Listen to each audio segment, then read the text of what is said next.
Hello guys, my name is Gabby and today I will be doing my April wrap-up. So in the month of April I read a total of 9 books, which I'm really excited about because I finally had a lot of motivation this month to finally read more. I really wanna stop, but I just got a taste for it. I feel like I could fly with a boy on the moon. So the first book I picked up this month was Point of Retreat by Colleen Hoover.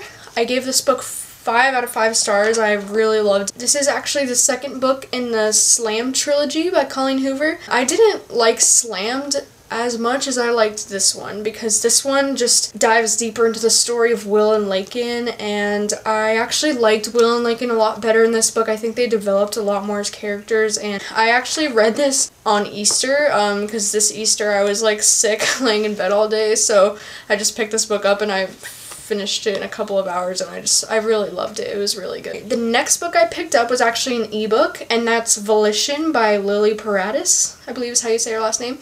I gave this book 2 out of 5 stars. I didn't finish it, to be honest. I only read about halfway through it. I really can't even tell you what this book is about, to be honest, because I have no idea. Like, it's about this girl named Tate who, like, moves to New York and meets this guy named Hayden Rockefeller. She has this, like, supposedly really dark past with this guy named Jessi, who I guess was, like, a childhood friend, and she acts kind of like he's, like, a love interest, and it's kind of like a love triangle, but I don't think she was, like, ever with Jessi at any point. It was just really slow-paced, and I didn't really see it going anywhere, and I wasn't really interested with any of the characters. The third book I read was Red Queen by Victoria Aveyard. I gave this book 3 out of 5 stars. I mean, I liked it a lot, but I didn't love it as much as I was expecting to. Fantasy really isn't my favorite genre. I really don't read a lot of fantasy, if you haven't noticed. I decided to give it a chance just because, like, I've been hearing so many great things, and this book is seriously so hyped right now. I just thought it was okay. Like, you know, this book's about a girl named Mare who has red blood, and in this world, like, the people who have red blood are kind of like peasants, and the people who have silver blood are like the elite, you know, they're the royals. Like, also, the people with the silver blood have, like, supernatural abilities. Mare, our main character who has red blood, discovers that she has a supernatural ability. The silvers don't really understand why she has this ability, and I mean, I found this book really interesting. I just thought that it was really overhyped for what it was, and never really explained a lot of things, like why Mare never really knew she had powers, and then one day she discovered she did, and then she was just able to use them and control them perfectly. It just kind of felt forced, and I wasn't a huge fan of the love triangle between Mare and Cal and Maven, and even her love interest from back home. It just felt kind of all forced. I wasn't a huge fan of any of their relationships. I mean, I really liked Mare and Cal together, but I wasn't, like, super hardcore shipping it like I usually am, you know? So this book was just okay. I mean, I don't really think I'm gonna continue on in this trilogy, but the next book I picked up this month was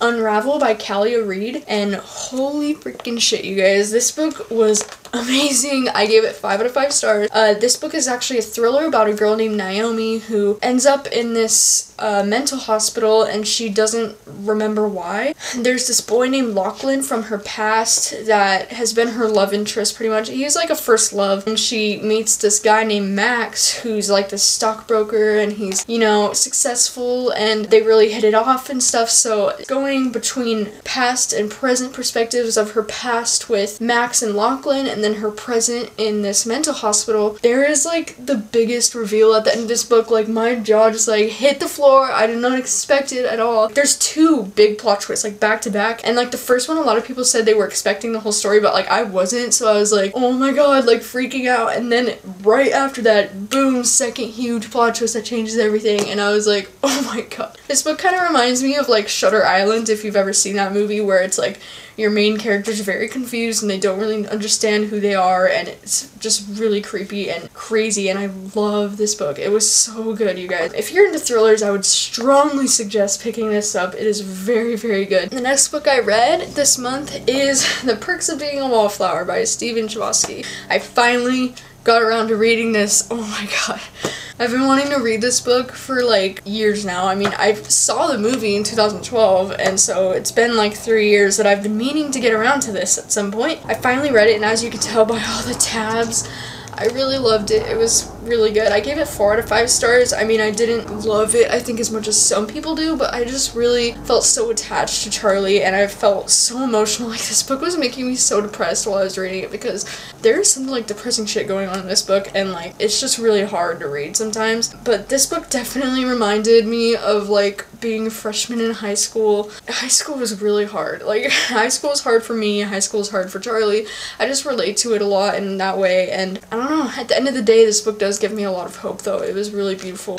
I really liked this book. It was really good. Alright, so the next book I read this month was Dangerous Boys by Abigail Haas. And I gave this book 4 out of 5 stars. This is a thriller. It's basically about this girl named Chloe who gets caught in this romance between 2 brothers. And one brother, Ethan, who's actually her boyfriend, and then his older brother Oliver, who like comes back from college, and he's kind of like probably not like the best influence on her.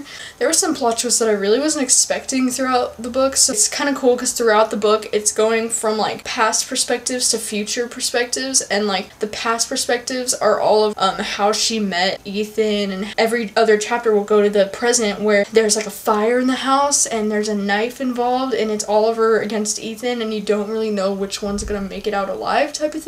And so the whole entire book you're like freaking out over this present scene, trying to figure out who's gonna make it out. That's my favorite aspect of the book, and I really enjoyed it. The next book I read this month was 99 Days by Cotugno, and this was also an ebook. I really didn't like this book, which I was so disappointed by. I gave it 1 out of 5 stars. The hardback of this book is like one of the most beautiful hardbacks I've ever seen in my life. Like, I saw it at Barnes & Noble the other day. The end papers on the inside, when you pull out the thing, it's like covered in pictures, like Polaroid type of pictures. It's like the most beautiful hardback I've ever seen, but the story is like so bad. I don't even really remember any of the characters' names because it was just so dull and boring. Like, I think the main character's name is Molly, and she also gets involved in this romance between 2 brothers. Like, she cheated on one brother with the other brother, and now she's like back in town to continue being with the other brother, but then make plans to cheat on the current brother with the other brother.